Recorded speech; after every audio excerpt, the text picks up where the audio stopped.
To your law बडी। आज हम बात करेंगे एक इंटरेस्टिंग कॉन्सेप्ट पर, कोर्स शॉर्टिज के बारे में। कोर्स शॉर्टिज का मतलब क्या होता है? क्या सब शॉर्टिज बराबर जिम्मेदार होते हैं? अगर कोई एक शॉर्टिज ज़्यादा पैसे दे देता है तो क्या वो बाकी शॉर्टिज से पैसे वापस ले सकता है? चलिए इन सब कंसेप्ट को बिल्कुल सिंपल लैंग्वेज में समझते हैं। कोर्स शॉर्टिज का मतलब होता है कि जब दो या दो से ज़्यादा इंडिविजुअल्स एक ही डेट को गारंटी करते हैं तो हम उसे कहते हैं कोश्योरिटीज। फॉर एग्जांपल कि ए ने बी से पैसे लिए और सी डी ई एफ ये सारे उसमें श्योरिटीज बने।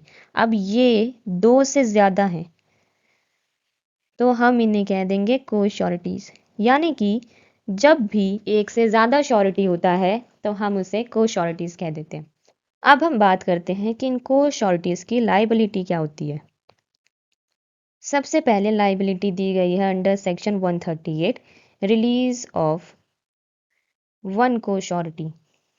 यानी कि अगर क्रेडिटर जो है वो किसी एक कोश्योरिटी को रिलीज कर देता है तो वो उसे डिस्चार्ज नहीं करता जो उसकी रिस्पॉन्सिबिलिटीज़ है अदर श्योरिटीज़ की तरफ, और साथ ही एक को श्योरिटी को रिलीज़ करने का मतलब ये नहीं होता है कि वो बाकी के को श्योरिटीज़ को भी डिस्चार्ज कर रहा है। ठीक है। देन हमारे पास है सेक्शन 146। ये कहता है इक्वल कंट्रीब्यूशन बाय को श्योरिटीज़। यानी कि जो क्रेडिटर है अगर वो को श्योरिटीज़ को जॉइंटली अप्रोच कर रहा है या फिर सेवरली अप्रोच कर रहा है, को श्योरिटीज़ जो हैं वो लाइबल हैं कि वो इक्वल कंट्रीब्यूशन पे करे जितना भी डेट बाकी है, या फिर वो पूरा अगर डेट बाकी है तो वो पूरा का पूरा डेट जो पे करेंगे को श्योरिटी उसमें सब लोग इक्वल इक्वल शेयर दें। ठीक है।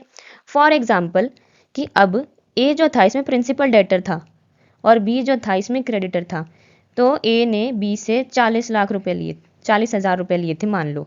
ठीक है। तो इन लोगों ने कहा था कि भाई हम अगर वो 40 हज़ार नहीं दे पाया तो हम देंगे। अब मान लो ए ने पैसे नहीं दिए। ठीक है। तो अब ये सारे के सारे 10-10 हज़ार रुपये देंगे। ठीक है। ये हो गया इक्वल कंट्रीब्यूशन। देन हम आते हैं section 147, liability bound in different sums. क्या हो अगर हर कोई अलग अलग पैसे देने के लिए राजी हो तो क्या करेंगे हम? को शॉर्टेज जो है वो बाउंड है कि डिफरेंट सम्स पे करेंगे वो, लेकिन वो इक्वल होना चाहिए एज फार एज जो उनके लिमिट्स हैं। जैसे कि फिर से हम एग्जांपल ले लेते हैं कि प्रिंसिपल डेटर ने 40 हज़ार रुपये लिए थे। ठीक है। अब प्रिंसिपल डेटर ने क्या करा, उसने 10 हज़ार रुपये तो दे दिए थे, लेकिन उससे क्या हुआ, उसने 30 हज़ार रुपये उससे नहीं जोड़े तो वो 30 हज़ार रुपये नहीं दे पाया। तो जो फर्स्ट शॉर्टी था उसने कॉन्ट्रैक्ट के टाइम पे बोला था कि वो 10 हज़ार रुपये दे सकता है। जो सेकंड शॉर्टी था उसने कॉन्ट्रैक्ट के टाइम पे बोला था कि वो 20 हज़ार दे सकता है, और जो थर्ड शॉर्टी जो था उसने बोला था कि वो 40 हज़ार रुपये दे सकता है। लेकिन बाद में पता चलता है कि भाई प्रिंसिपल डेटर ने डिफ़ॉल्ट करा है 30 हज़ार का। तो अब ये थोड़ी ना है कि सिर्फ ये दोनों पे करेंगे या फिर ये बंदा अकेला ही पे कर देगा, नहीं। अब ये सारे के सारे इक्वल पे करेंगे। ये भी 10 हज़ार देगा, ये भी 10 हज़ार देगा और ये भी 10 हज़ार देगा। ठीक है। वो डिफरेंट सम से बाउंड तो है लेकिन वो इक्वली पे करेंगे as far as the limits of their respective obligations permit. ठीक है।